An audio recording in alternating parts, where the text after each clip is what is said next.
You got the directions to the office? Yes, I have the directions. I cannot wait to get to this counseling session so Dr. Jones can see what I have to deal with every day. And what do you have to deal with? You? You're not perfect yourself. Just wait. Just watch. Dr. Jones is gonna get to the bottom of it. Just watch.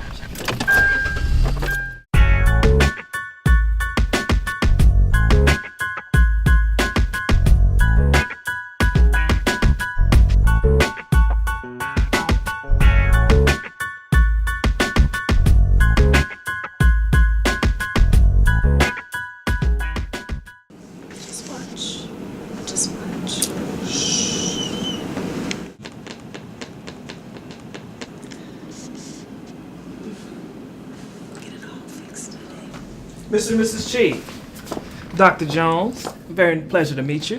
Pleasure to meet you too, Dr. Jones. Just call me John, and this is my lovely wife. You can call her annoying. What was that? You can call her Debra. All right, come on back.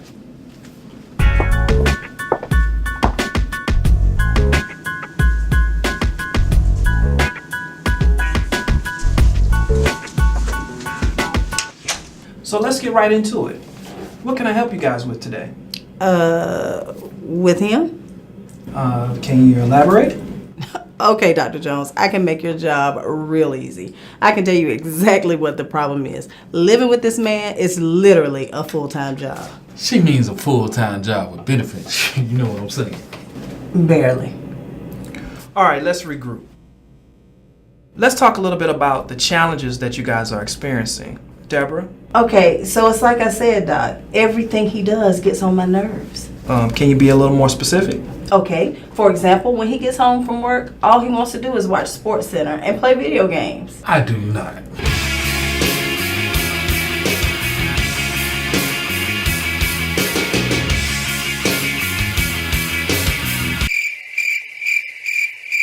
Do you have another example? Of course I do. It's like I'm living with a child. Sometimes when I walk in the room, there are clothes that are magically appearing beside the hamper. Like, I don't even know how that happens.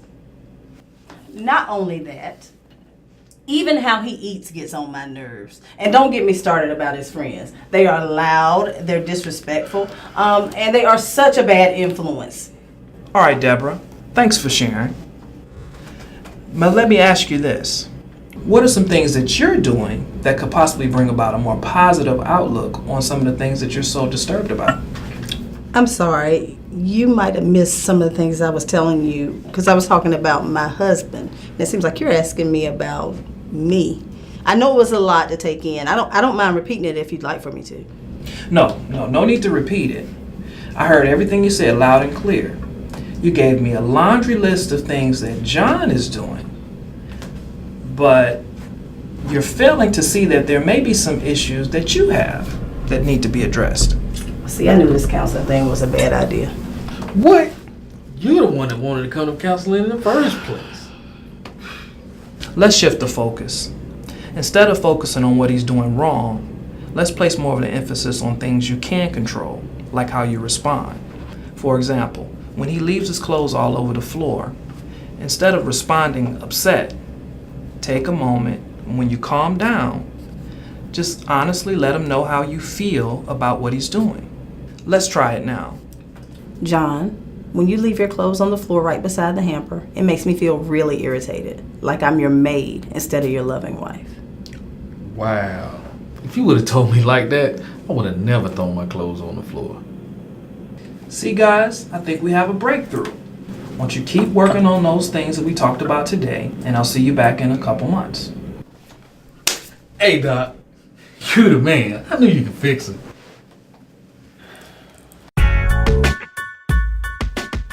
Hi, I hope you enjoyed the video. I know you found it a little comical. I found the funniest things in life always have a little bit of truth to them. And that was my truth. Years ago, I could list everything that was wrong with my husband without prompting, without cues. I knew everything he did to get on my nerves. The way he talked, the way he walked, what he said, who his friends were, even how he ate got on my nerves. It wasn't until God started showing me that I wasn't perfect that I realized maybe I should stop tearing him down and do some things to build him up, but also do some things to fix my heart. See, God calls us to be believing wives. And so he's led me to go on this journey of being a believing wife. And I want to take you with me. And so now I stand before you, Elder Debra Cheek, founder of the Believing Wives. This is a ministry that God has given me that was actually birthed from a book he allowed me to write, where I talk about how we just let God change us. We let him talk to us about the things that we need to change, to transform, to be who he called us to be. Do you know that he called you as a wife to be a crown, to be a gift, to accentuate your husband, not to tear him down? And so through the book, God allowed me to birth a ministry where I meet with wives twice a month. The first and third Tuesdays of every month, we have an intimate group of wives that we just come together and we learn and we grow. We become who God has called us to be. So join me in becoming the believing wife that God has called you to be. Join me in taking a look at ourselves more than we're taking a look at our spouses. Let's do what the Bible says, and instead of trying to take the mote, the beam, or the log out of our husband's eyes, why don't we take it out of our own? Let God reveal to you who you are and grow in him and be who he's called you to be. And watch your marriage change. Watch it get better. Watch it become exactly what God would have it to be.